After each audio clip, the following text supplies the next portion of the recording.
नमस्कार। मैं आपका ज्योतिष सलाहकार आलोक कुमार। मैं आया हूँ आपके अपने चैनल आलोक जी परिवार पे और आज कुछ खास बताने आया हूँ, कुछ विशेष बताने आया हूँ। हर कोई चाहता है कि परमात्मा से उनका मिलन हो जाए, हर कोई की इच्छा होती है कि परमात्मा उसको मिले।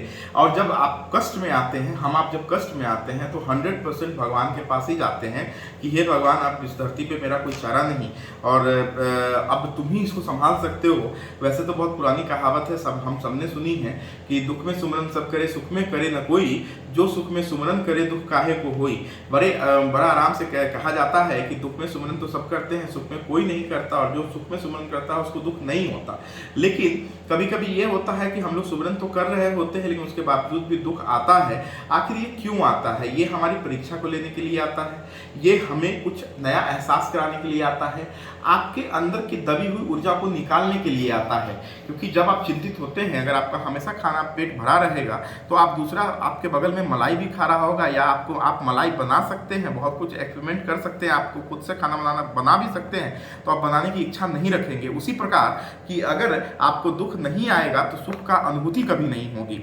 लेकिन एक चीज़ जो बहुत बड़ा कंफ्यूजन मैंने देखा है अभी अपने समाज में, कि हर कोई पूजा करना चाहता है, हर आदमी पूजा पाठ से जुड़ना चाहता है, पूजा पाठ करना चाहता है, या पूजा पाठ के लिए कुछ करना चाहता है, भगवान के प्रति अपने स्नेह को रखता है, अपनी श्रद्धा को रखता है, उसके बावजूद भी वो कुछ कर नहीं पाता और वो किसी गुरु के पास जाता है, किसी के पास जाता है। तो सबसे पहले मैं ये कहूँगा कि अपने इष्ट का निर्णय पहले ले ले। बहुत लोगों के पास लोग पूछते हैं, हम लोगों से आके पूछते हैं कि हमारे इष्ट क्या होने चाहिए। देखिए, कुंडली से इष्ट जरूर होते हैं, लेकिन इष्ट की परिभाषा ये है कि जिनसे आपको एक स्नेह हो, जिस प्रभु से आपके स्नेह हो, आप बाकी बिहारी लाल को मानते हैं, माँ दुर्गा को मानते हैं, माँ काली को मानते हैं, आप शिव को मानने वाले हैं, या आप परशुराम को मानने वाले हैं, आप पहले उनको इष्ट को ये तय कीजिए कि आपके इष्ट कौन है, और जो आपके इष्ट है उनको सर्वस्व दीजिए। और अपने इष्ट का सिमरन आपको 24 घंटा करते रहना है, जितना ज़्यादा से ज़्यादा संभव हो सके इष्ट का सुमिरन करना है।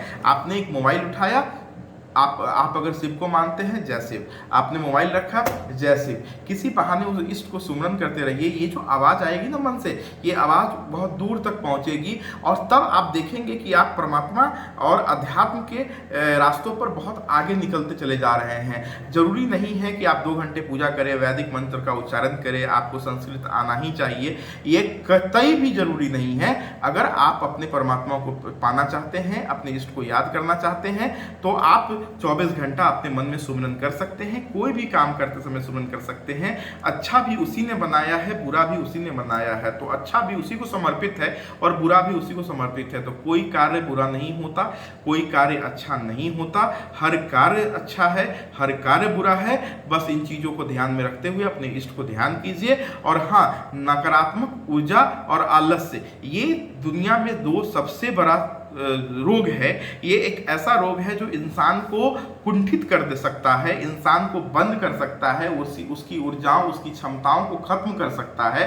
तो आलस्य को आपको दूर रखना है, अपनी मानसिक स्थिति को बना के रखना है, भटकाव को प्राप्त नहीं करना है, और इन सबको करने के लिए इष्ट को याद करना बहुत अच्छा है आपकी। और हाँ, साफ सफाई करना आपके जीवन में बहुत अनिवार्य है। साफ सफाइयत से रहें। जिस वस्त्र को आप धारण करें, जो वस्त्र फट गया है, उस फटे हुए वस्त्र का धारण न करें।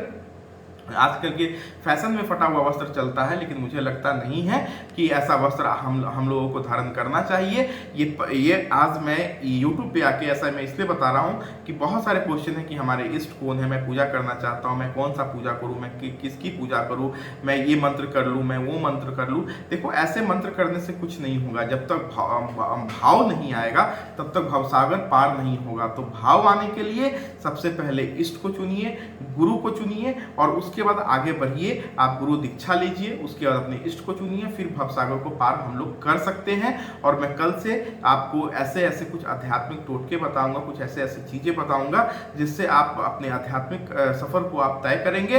तब तक के लिए जो करना है कीजिए, अच्छे कर्मों को करते रहिए। नमस्कार।